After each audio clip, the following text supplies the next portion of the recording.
talk about how we can efficiently evaluate some sums. So there are a couple of nice formulas here that I'm going to present. The sum from j from 1 to n of j, so this is just adding up 1 plus 2 plus 3 all the way out to n. This has a nice formula for it. It's just n times n plus 1 divided by 2. If instead of wanting to sum up j, and we want to sum up j squared, so that's 1 squared plus 2 squared out to n squared, here's the formula, n times n plus 1 times 2n plus 1, all of that divided by 6. And if we want to sum up j cubed, like that, we get n squared times n plus 1 squared over 4.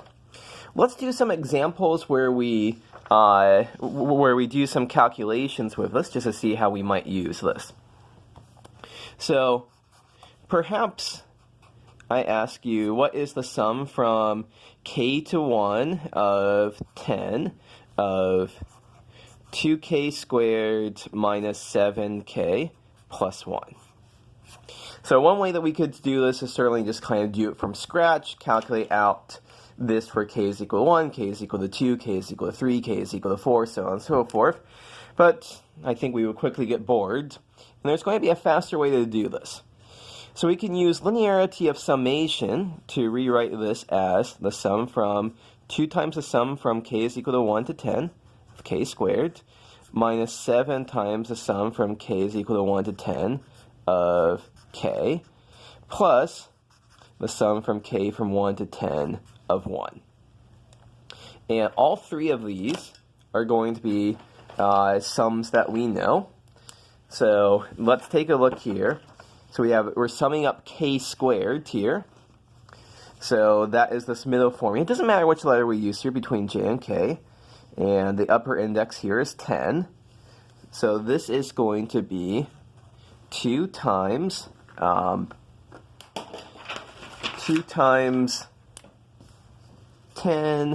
times 10 plus 1 is 11 times 2 times 10 plus 1 is 21. All that divided by 6. Minus 7 times, now we are using this form up here, 10 times 11 divided by 2. And adding up 1, 10 times just gives us 10. So here is our answer. I mean, we could simplify this if we wanted to, but we are able to quickly do these kinds of calculations here.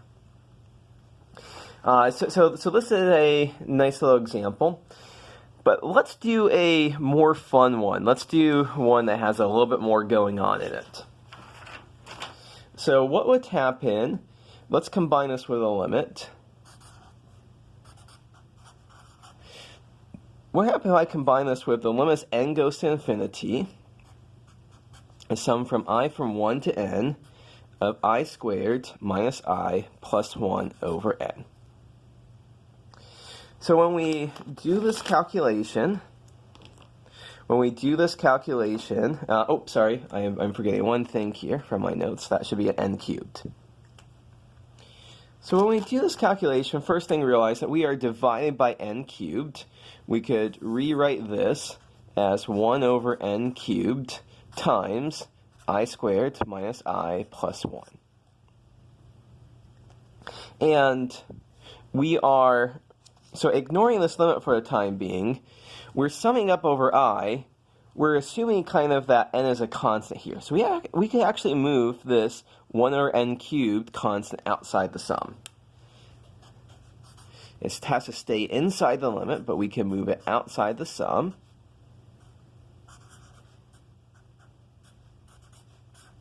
So we have the sum from I from 1 to n of I squared minus I plus 1.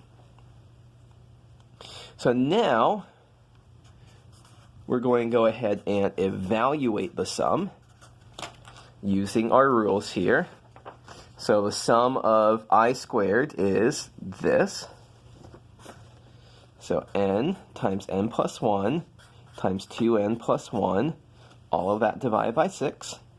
The sum of I is n times n plus 1, all of that divided by 2. And the sum for 1 here is just going to be n. So at this point then, let's think about,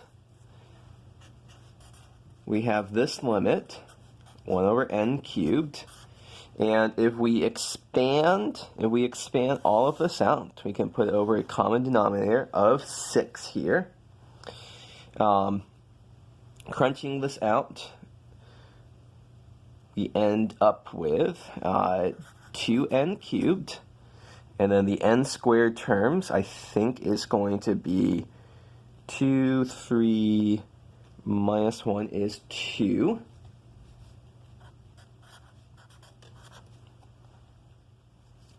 And then the n terms here, oh, sorry, I forgot to multiply that by 3. Put over a common denominator here, so I should be a little bit more careful here. Okay, so the n squared terms, I see a minus 3n squared term here. I see a this times this times this, that'll give me 1n squared. This times this will give me 2n squared. My n terms, I'm going to have 1n, going to minus 3n plus 6n.